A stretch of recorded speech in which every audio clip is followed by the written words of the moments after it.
let's take a look at the Fibonacci sequence.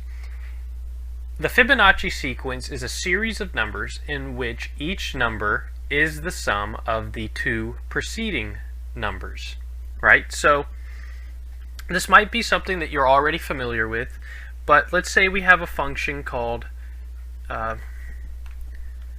Fibonacci, and then we accept n as the parameter, right? So we'll say that we want the Fibonacci of 6.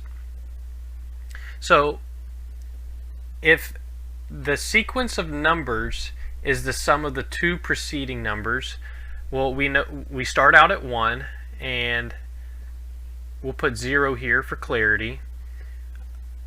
0 plus 1 is 1.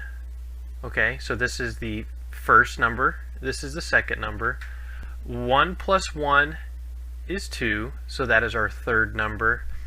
1 plus 2 is 3, that is our fourth number. 2 plus 3 is 5, that is our fifth number. And 3 plus 5 is 8, and that is our sixth number. So we can say the Fibonacci of 6 is equal to 8.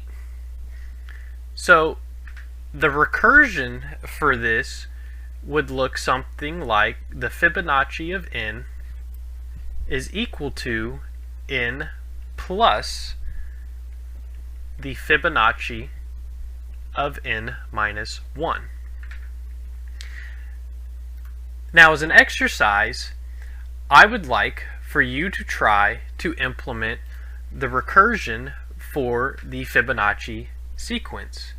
And I'll give you a hint.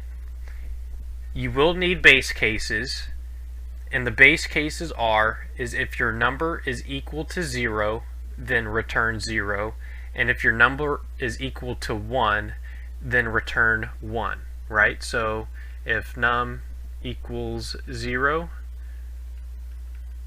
return 0, and then if num equals 1, return 1. So now take a minute and try to implement this recursive algorithm and check to see how your results match up to mine.